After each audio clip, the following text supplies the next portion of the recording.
shouting Roma Invicta. As his forces attack, General Maximus Decimus Meridius, Russell Crowe, leads the Roman army to victory against Germanic barbarians in the year 180 AD, ending a prolonged war and earning the esteem of elderly Emperor Marcus Aurelius. Although the dying Aurelius has a son, Commodus Joaquin Phoenix, he decides to appoint temporary leadership to the morally upstanding Maximus, with a desire to eventually return power to the Roman Senate. Aurelius informs Maximus and offers him time to consider before informing Commodus, who, in a bout of jealousy, murders his father. Declaring himself the emperor, Commodus asks Maximus for his loyalty, which Maximus, realizing Commodus' involvement in the emperor's death, refuses. Commodus orders Maximus' execution and dispatches Praetorian guards to murder Maximus' wife and son. Maximus narrowly escapes his execution and races home only to discover his family's charred and crucified bodies in the smoldering. After burying his wife and son, a grieving Maximus succumbs to exhaustion and collapses on their graves. Slave traders find Maximus and take him to Zucabar, a rugged province in North Africa, where he is purchased by Proximo, the head of a local gladiator school. Distraught and nihilistic over the death of his family and betrayal by his empire, Maximus initially refuses to fight, but as he defends himself in the arena, his formidable combat skills lead to a rise in popularity with the audience. As he trains and fights further, Maximus befriends Hagen, a Germanic barbarian, and Juba, a Numidian hunter, the latter becoming a close friend and confidant to the grieving Maximus, the two speaking frequently of the afterlife and Maximus' eventual reunification with his family. In Rome, Commodus reopens the gladiatorial games to commemorate his father's death, and Proximo's company of gladiators are hired to participate.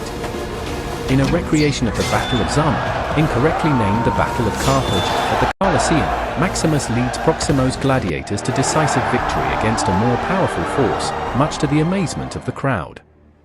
Commodus descends into the arena to meet the victors and is stunned to discover Maximus as the leader of Proximo's gladiators. The emperor, unable to kill Maximus because of the crowd's roaring approval for him, sulks out of the arena. As the games continue, Commodus pits Maximus against Tigris of Gaul, Rome's only undefeated gladiator, in an arena surrounded by chained tigers with handlers instructed to target Maximus. Following an intense battle, Maximus narrowly defeats Tigris and awaits Commodus' decision to kill or spare Tigris. As Commodus votes for death, Maximus spares Tigris, deliberately insulting the emperor and garnering the audience's approval. His bitter enemy, now known as Maximus the Merciful. Commodus becomes more frustrated at his inability to kill Maximus or stop his ascending popularity, while Commodus' own popularity shrinks.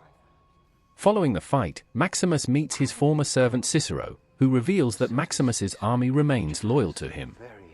They are camped at the port Ostia. Maximus forms a plot with Lucilla, Commodus' sister, and Senator Gracchus to reunite Maximus with his army and overthrow Commodus.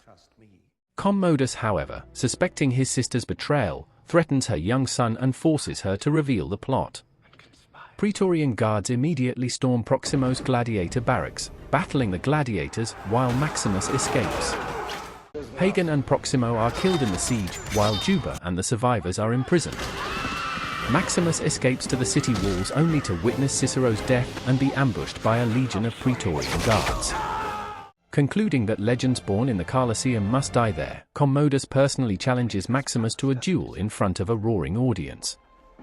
Acknowledging that Maximus' skill exceeds his own, Commodus deliberately stabs Maximus, puncturing his lung, and has the wound concealed beneath the gladiator's armor. In the arena, the two exchange blows before Maximus rips the sword from Commodus' hands. Commodus requests a sword from his guards, but they betray him and refuse to lend him their weapons. Maximus drops his own sword, but Commodus pulls a hidden stiletto and renews his attack. Maximus then beats Commodus into submission and kills him with his own stiletto. As Commodus collapses in the now silent Colosseum, a dying Maximus begins seeing his wife and son in the afterlife. He reaches for them, but is pulled back to reality by the Praetorian prefect Quintus, who asks for instructions. Maximus orders the release of Proximo's gladiators and Senator Gracchus, whom he reinstates and instructs to return Rome to a Senate-based government. Maximus collapses, and Lucilla rushes to his aid. After being reassured that her son is safe and Commodus is dead, Maximus dies, and wanders into the afterlife to his family in the distance.